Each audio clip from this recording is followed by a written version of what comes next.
Bismillahirrahmanirrahim. Assalamualaikum warahmatullahi wabarakatuh. Innal hamdalillah nahmaduhu wa nasta'inuhu wa nastaghfiruh wa na'udzu billahi min shururi anfusina wa sayyiati a'malina.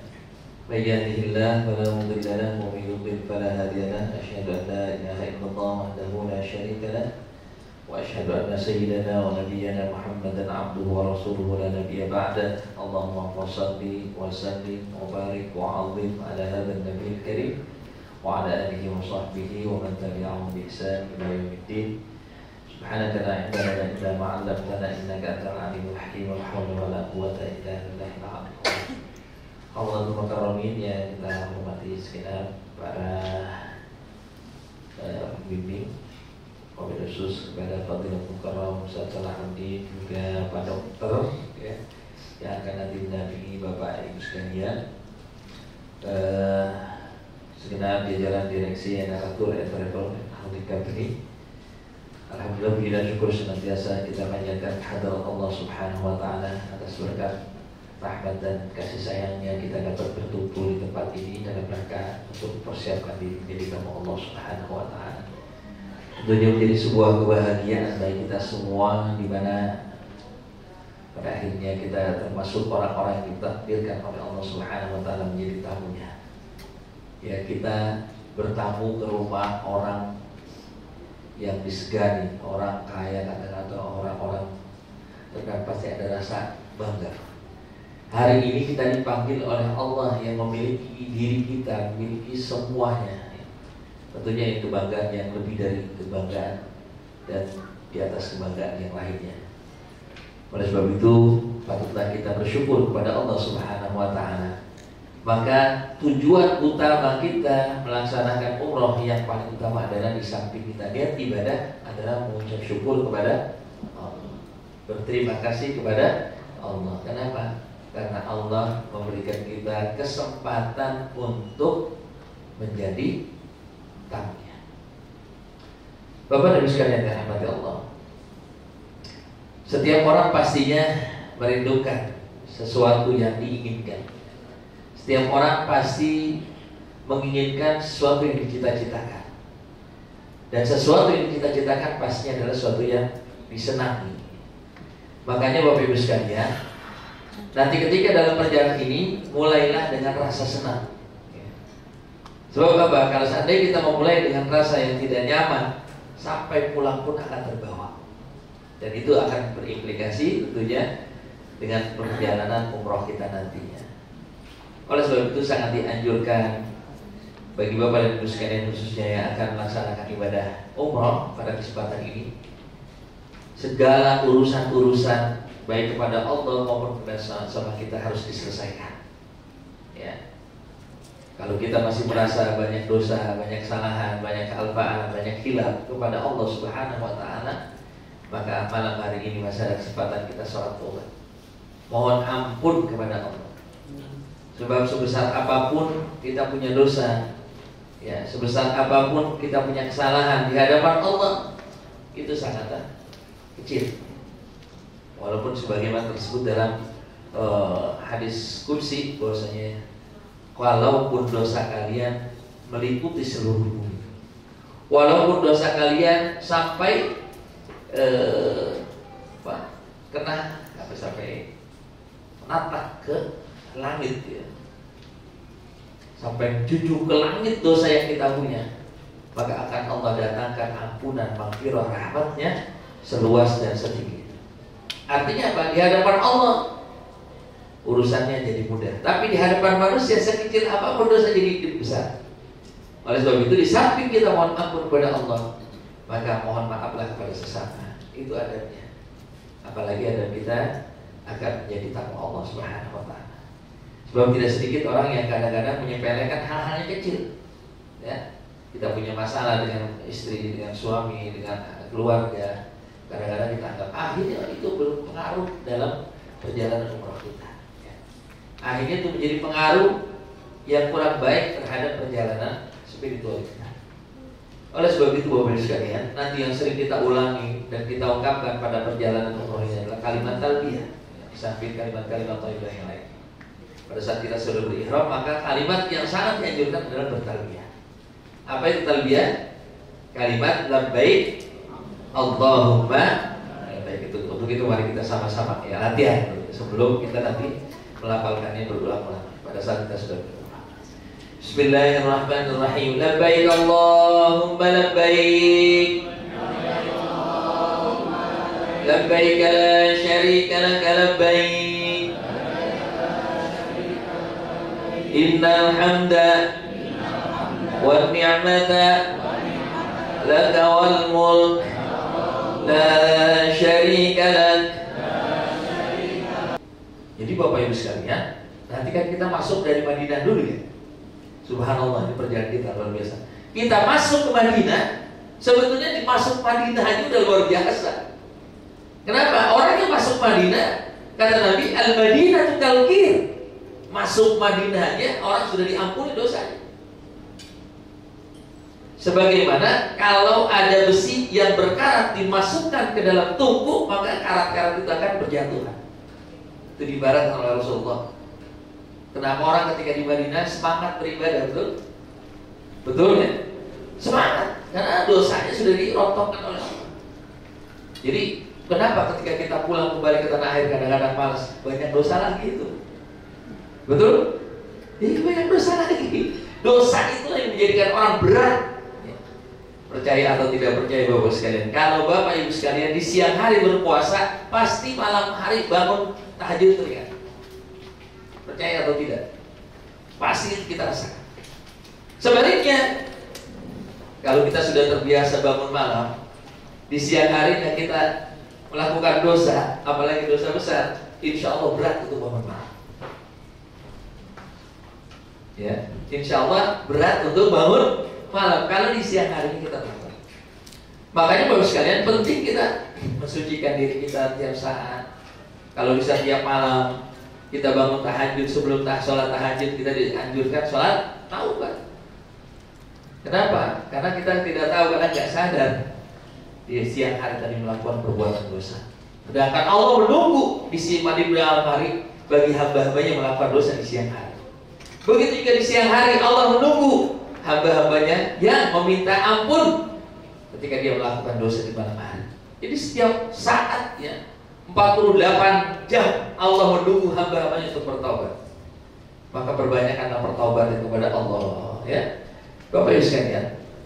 Makanya kembali tadi perjalanan umrah kita, ketika kita sudah masuk kota Mekah, kita sudah dalam kondisi berihram, maka ketika kita memasuki Masjidil Haram dianjurkan ya kita untuk memandangi Baitullah sebelum kita melaksanakan tawaf, yang merupakan rukun kedua tawaf.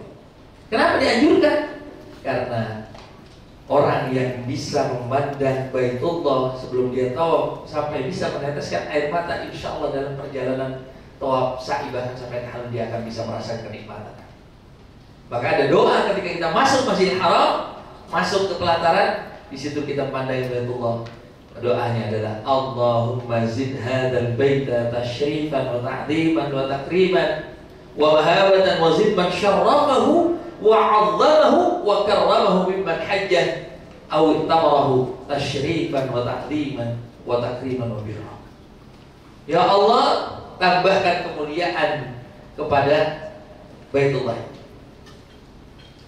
Allahumma zid hadzal baita tasyrifan wa ta'ziman dan keagungan, wa takriman dan kemuliaan, wa mahabatan dan haibah. Ya. Fasid man syarrafahu, maka tambahkan pula kemuliaan itu bagi mereka-mereka yang datang berhaji maupun berumrah melaksanakan tawaf di sini. Kenapa? Di setiap hari Allah menurunkan 120 rahmat bagi orang-orang yang ada di sekitar Masjidil Haram. 60 rahmat di Taifin bagi orang yang melaksanakan tawaf. 40 rahmat lil musalli bagi orang yang melaksanakan sholat. Dan ada 20 rahmat yang hanya ketika kita dapatkan ketika hanya memandang Baitullah. Jadi salah satu fungsi kita memandang Baitullah sebelum kita tawaf adalah membangun koneksi dulu kita kepada Allah. Ibarat kita kalau nelpon kan pencet angka, nelpon baru diangkat kan. Maka begitu juga Biar supaya tuning antara hati kita, perasaan kita, pandangan kita, pikiran kita kepada Baitullah dan nanti connect kepada Allah. Kenapa Bapak Ibu sekalian? Karena Ka'bah itu ibarat tower. Ka'bah itu ibarat tower. Kenapa? Karena Ka'bah itulah yang menghubungkan antara langit dengan arsy-Nya Allah, yang menghubungkan antara bumi ini dengan langit.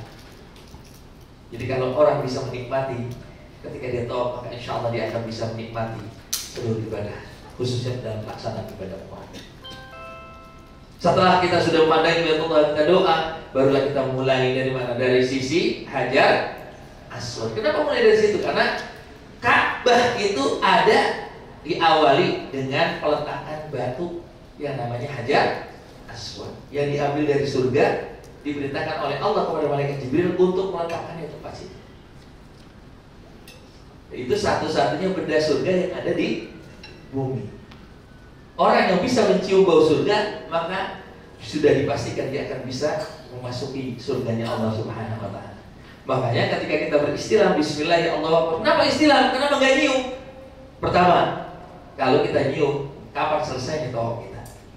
Karena di zaman Rasulullah kan dulu rame. Rasulullah makanya kadang mencium, kadang pula dia cukup istilam. Seakan-akan Rasulullah tahu nanti suatu saat kalian kesusahan, cukup dengan istilah. Walaupun ini hukumnya tidak wajib, sunnah. Kenapa kita ketika begitu? Maka isyaratnya kita sedang mencium Bismillahirrahmanirrahim, maka si Hajar Aswad itu akan merekam siapa yang dulu, kayak CCTV gitu. CCTV-nya kapan dibuka? Nanti di hari kiamat. Si fulan pernah menciumku, si fulan pernah beristirahat. Subhanallah. Maka siapa yang menciumnya di dunia, insya Allah dia akan mencium baunya surga. Siapa yang bisa mencium bau surga, dan sudah dipastikan dia akan memasukinya. Amin ya Rabbal alamin. Jadi ketika kita mulai Bismillahirrahmanirrahim, kita tawaf, ya, Subhanallah, walhamdulillah, wala ilaha illallah, wallahu akbar. Itulah kalimat yang dianjurkan untuk diperbanyak ketika kita sedang melaksanakan tawaf. Kenapa? Itulah bacaannya para malaikat. Para malaikat Allah bertawaf setiap saat. Sebagaimana kita tawaf di Baitullah, mereka tiap saat. Kalau kita tawafnya waktu umrah doang, kan gitu kebanyakan. Para malaikat nggak berhenti sepanjang waktu sampai hari kiamat, bergantian. Ya, nggak pernah kosong. Yang namanya arsy Allah, kerajaannya Allah di sana di Sidratul Muntaha, itu tidak pernah berhenti dari tawafnya para malaikat. Maka pada saat kita melaksanakan tawaf, Bapak Ibu sekalian, sebenarnya kita sedang membersamai malaikat bertawaf di arsy Allah. Cuma kita melakukannya di bumi. Ya, itulah kebijaksanaan Allah. Itulah kasih sayang Allah. Enggak hanya malaikat saja yang bisa beribadah di arsy, kalian juga wahai manusia, karena kalian adalah penduduk bumi, cukup kalian bertawaf di Baitullah. Nilainya sama dengan para malaikat. Kalau para malaikat kan muternya itu berapa lama itu dia pusat, kalau kita kan dekat putarannya, maka Subhanallah Bapak Ibu sekalian. Maka ketika kita melaksanakan tawaf, berapa putaran kita melakukan tawaf itu? Berapa putaran? 7 putaran. Ini menimbulkan ketika kita menghadap Allah beribadah kepadanya harus maksimal. Kenapa? Angka 7 itu angka paling besar. Bukan 10. Dulu angka paling besar itu adalah angka 7, baru diketemukan angka 8 dan 9. Apa buktinya? Bapak Ibu saya pernah belajar notasi do, re, mi, fa, sol, la, si. Yang paling tinggi si ya. Si itu berapa? 7. Habis si, do lagi, balik lagi. Yang menemukan notasi itu kan ulama. Ya, para ulama-ulama sufi dulunya. Jadi pada ini menjadi simbol bahwa saya ketika kita menghadap Allah, beribadah kepadanya harus maksimal. Jangan setengah-setengah. Ittaqullaha mastata'tum. Ya ayyuhalladzina amanu taqullaha haqqa tuqatih. Bertakwalah kalian kepada Allah dengan sebenar-benarnya takwa. Bertakwalah kepada Allah dengan sekemampuan yang kita punya. Cuma masalahnya Bapak Ibu sekalian, kita kadang-kadang kalau udah urusan akhirat, itu yang bekas-bekas dan sisa-sisa. Betul? Betul. Yang masih muda, kalau saya udah tua, baru saya di masjid gitu. Pas mau tua, stroke. Di rumah-rumah juga akhirnya. Tapi kemana-mana, sono kemarin ya. Yang punya duit, kalau seandainya saya udah banyak duitnya, baru saya makan, ditipu, langsak akhirnya, sedekah kagak. Nah itu makanya Bapak Ibu sekalian, makanya pada saat Allah berikan kita kesempatan, perbanyak. Ya, makanya begitu pada saat kita sakit itu disimbolkan. Nanti kan kita pada saat kita naik ke sofa turun, ya ada batnul wadi, biasanya kita lihat dengan lampu warna hijau. Dulu itu tempat yang paling rendah. Maka dianjurkan berlari-lari kecil, percepat langkah. Apa maksudnya? Pada saat Allah berikan kita kemudahan dalam usaha, maka percepatlah menuju Allah. Fafirru ilallah. Lagi dikasih banyak, maka banyak sedekahnya, kan begitu. Lagi susah jangan berhenti, tetap tawajuh kepada Allah. Ini kan kadang-kadang begitu baru sekalian. Orang ketika susah, dia ingat Allah. Ntar kalau saya sudah sukses, saya begini. Dikasih kesuksesan, lupa sama Allah. Diingetin lagi, selesai tauhid dulu lupa. Kan begitu manusia. Betul. Ini terjadi bapak sekalian. Sama kayak peterjun payung. Begitu payungnya bermasalah, ya Allah harus ada yang terus selamat. Bahkan sembelih itu satu ekor kambing atau sapi. Begitu makin turun, udah ayam. Sampai di bawah lupa udah. Kan begitu manusia. Kembali bapak sekalian. Jadi pada saat kita melaksanakan tawaf itu artinya mengelilingi Ka'bah, pada akhirnya kita sedang mengikat kembali, merajut kembali ikatan kita kepada Allah yang kendur. Ya, makanya simbolnya itu membalikkan arah jalurnya. Disuruh introspeksi, apa yang kita pernah perbuat masa-masa yang lalu. Dari semenjak Allah berikan kita kesempatan, ya, umur balik sampai saat ini, apakah waktu-waktu yang kita lewati itu lebih banyak kita gunakan untuk Allah atau justru sebaliknya? Bisa nggak kita beribadah 24 jam Bapak Ibu sekalian? Bapak Ibu, sehari kita berapa jam hidup? Dalam sehari berapa jam kita hidup? 24 jam. Bisa nggak 24 jam itu menjadi ibadah? Bisa nggak? Bisa nggak? Jawab itu Pak.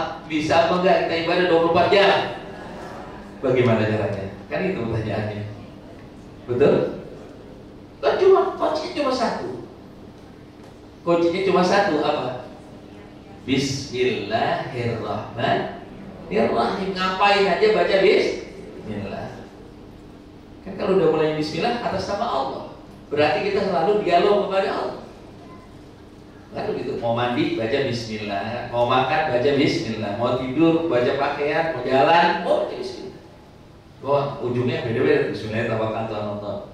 Bismika Allahumma ahya wa amun, dan seterusnya. Jangan lupa menyebut nama Allah. Kullu amrin didalin lam yubda bil basmalah. Makanya nanti Bapak sekalian, pada saat kita sa'i, selesai kita tawaf kan kita sa'i itu. Walaupun sa'i tidak hanya dalam keadaan wudu, beda dengan tawaf. Kan karena sa'i itu adalah simbol hubungan kita, maka kepada sesama kita, interaksi kita kepada sosial. Maka pada saat kita sa'i, kita disunnahkan menghadap Baitullah. Ini menjadi simbol di dalam keseharian kita, dalam sa'i kita, dalam usaha kita apapun bentuknya. Maka jangan lupakan Allah.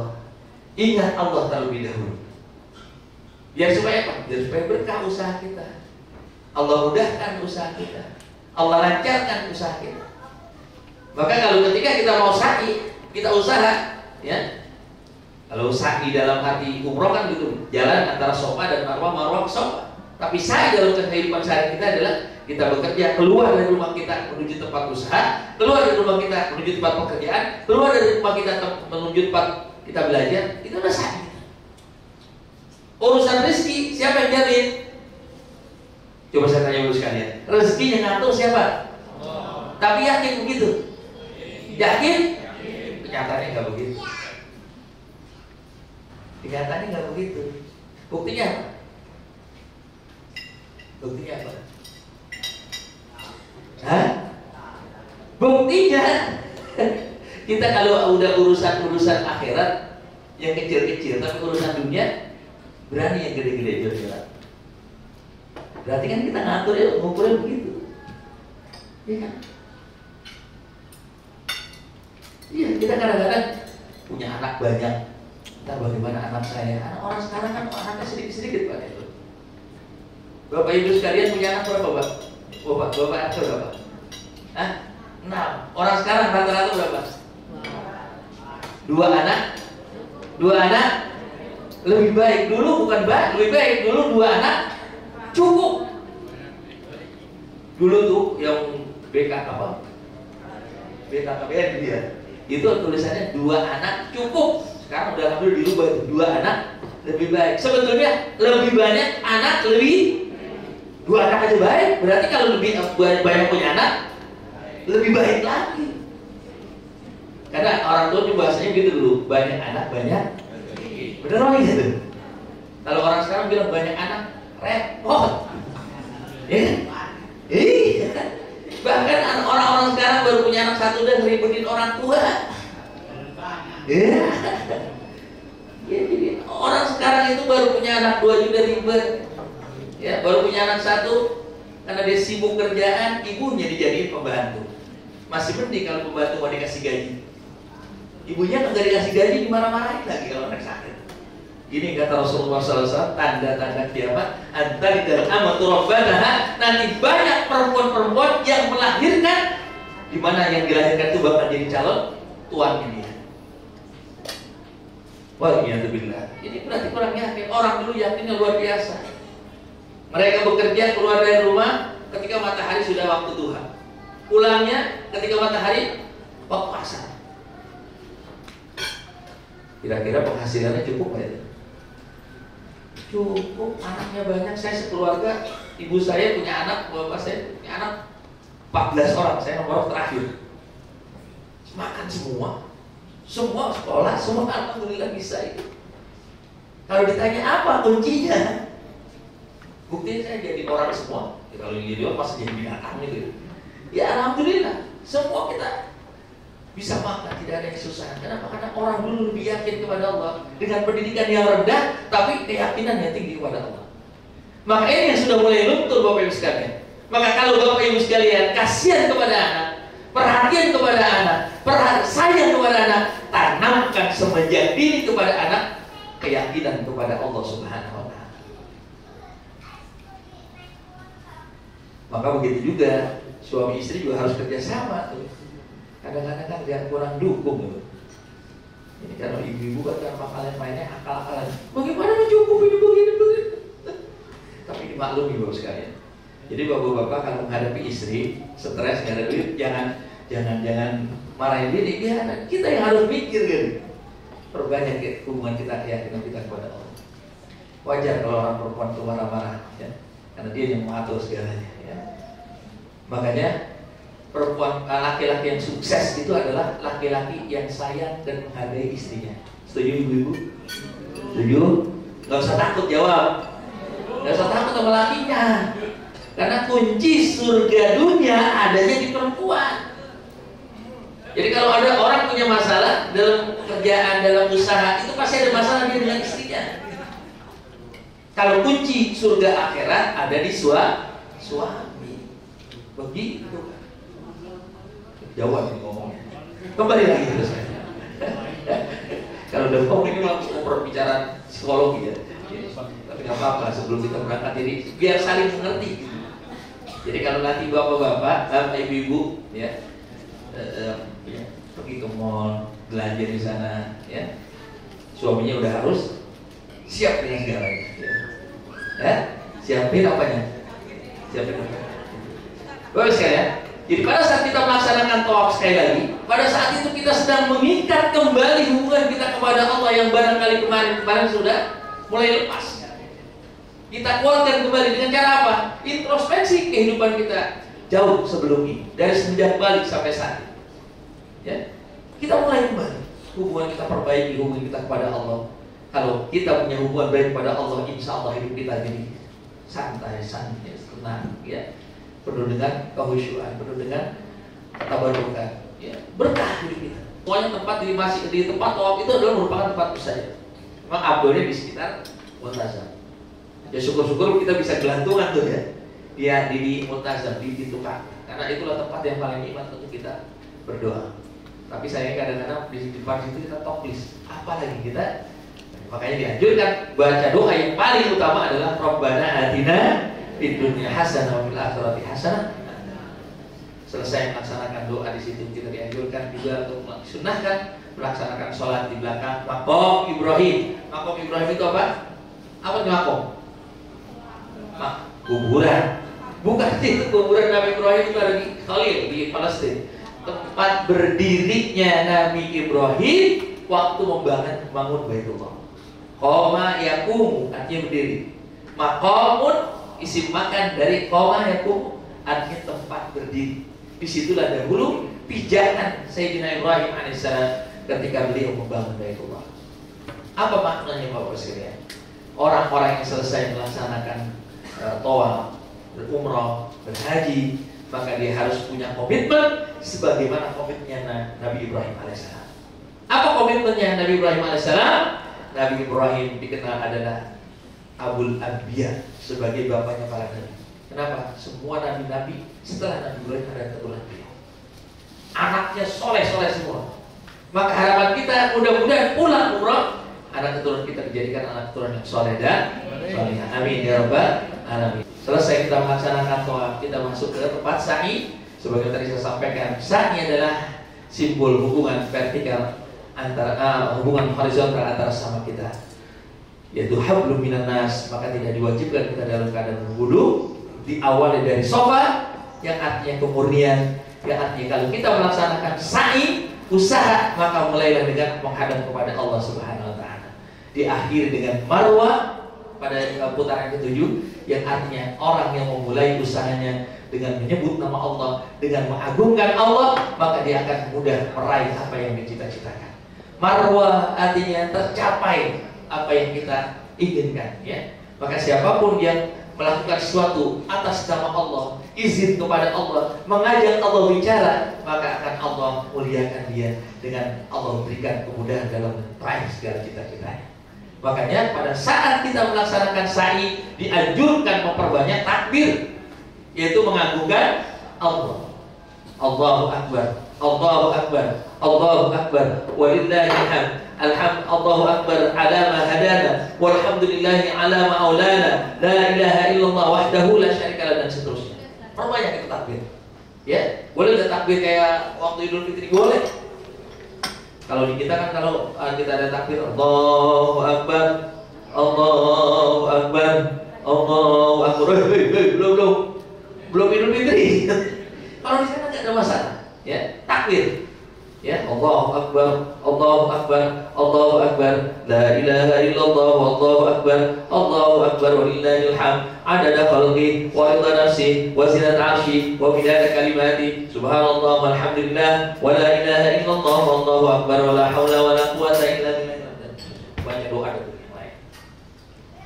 Selesai sa'i baru kita melaksanakan rukun yang keempat, yaitu tahallul. Tahallul artinya menghalalkan. Menghalalkan dari apa? Dari hal-hal yang dilarang waktu kita berihram. Kan waktu kita mau berihram ada larang-larangan tuh. Sebelum ihram disunahkan kita potong rambut, potong kuku, ya, berpakai wangi-wangian, mandi, kan itu. Termasuk ibu-ibu bersoleh juga boleh. Tapi pada saat sudah niat labbaik Allahumma umratan bil ali, maka dia dilarang. Gak boleh potong kuku, gak boleh nyabut rambut, ya, di kepala tuh bagian tubuh lainnya. Gak boleh merusak tanaman, gak boleh membunuh binatang yang merupakan binatang buruan. Kemudian tidak boleh berkata-kata yang jorok, berkata-kata yang bisa menyebabkan orang tersinggung, berdebat, bertengkar. Bagi suami istri tidak boleh bercumbu, apalagi sampai melakukan hubungan suami istri yang bisa membatalkan umroh dan wajib bayar seekor onta, bukan naik kambing. Hati-hati, ya. Nah, kemudian bagi bapak-bapak tidak lagi boleh menutup kepala, menutup mata kaki, bahkan menjahit, ya, dua hal lainnya. Begitu juga ibu-ibu tidak lagi bersolek, ya, pada saat sudah ada kursi. Maka larang-larang itu pada saat kita tahallul selama pasal. Yang mana filosofisnya sebagaimana saat kita dia usaha, maka hasil usaha itu entah itu berupa gaji, atau itu berupa salary, atau itu berupa pendapatan, kalau seandainya kita tidak keluarkan, kita tidak potong, maka akan menjadi haram. Sebagaimana tadi kita awal udah selesai tawaf, sa'i, kita nggak tahallul, masih ada dalam muharramatul ihram. Maka begitu juga kita udah hasil capek-capek kerja dengan tenaga, dengan keringat, tapi kita belum keluarkan, maka jadi haram itu harta kita. Sampai kapan halal? Begitu kita keluarkan, kita zakatkan minimal ya seperti orang pelit itu 2,5% orang pelit ya. Kalau orang-orang yang dermawan lebih dari itu. Zakatnya lain, infaknya lain. Semakin banyak dikeluarkan, semakin baik. Semakin banyak diinfakkan, akan semakin Allah limpah gandakan. Maka begitu nanti kalau pengen lihat tahu orang pelit apa enggak, bapak-bapak khususnya lihatin aja waktu tahallul. Kalau tahallulnya dia, Pak Ustaz dikit aja orang pelit.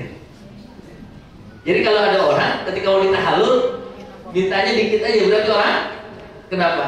Itu dosanya aja kagak dikasih, apalagi duitnya. Kan orang ketika dipotong rambutnya akan berguguran dosanya bersamaan dengan rambut yang dipotong. Karena rambut yang dipotong yang berguguran pada saat dia bertahallul, memang kita buang di tempat sampah, tapi sungguhnya dia naik ke langit menjadi saksi nanti di hari kiamat. Itu rambut ada nanti di kiamat.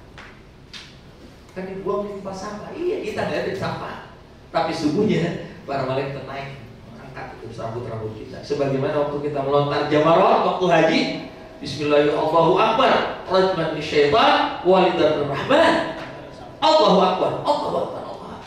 Kan masuk ke dalam lubang tuh. Tapi sesungguhnya bagi orang-orang yang melihat dengan mata batin, dia akan naik lagi, akan jadi saksi kelak di yaumil qiyamah.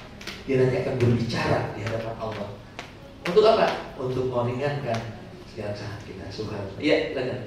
Guntingnya kecilan loh Ustaz. Kenapa? Guntingnya kecilan. Gunting kecilan. Maka dari sekarang siapin gunting gede. Asal jangan gunting buat gunting rumput ya. Agak mempan nanti ya. Kalau bisa bawa alat itu sekarang alat cukur. Apa-apa. Lantas bagaimana umroh yang kedua? Ya umroh kedua tinggal dikerok kan gitu gampang. Udah dikerok sekalian, nggak apa-apa pakai isyarat aja nanti. Baik sekalian, ini menjadi simbol saya katakan tadi. Kenapa? Semakin banyak kita gugurkan rambut kita, semakin banyak dosa yang Allah gugurkan. Makanya Rasulullah pernah berdoa di saat bertahallul dengan para sahabat, rahimallahul muhalliqin. Allah merahmati orang yang gundul. Para sahabat bertanya, wal muqassirina ya Rasulullah, bagaimana yang cuma memendekkan? Rahimallahul muhalliqin. Allah hanya menyayangi orang yang gundul. Wal muqassirin, gimana kita yang cuma memendekin doang? Rahimallahul muhalliqin. Tetap Allah hanya menyayangi orang yang gundul. Ya Rasulullah, itu di ayat ada wal muqassirin. Wal muqassirin. Jadi gak didoain rahimah lagi, tapi wal muqassir juga orangnya guru, tapi lebih utama. Maka sama, kita juga gitu. Banyak mana orang merahmati, Allah merahmati orang yang sering berinfak atau orang yang jarang-jarang berinfak? Orang yang sering pasti semakin disayang oleh Allah.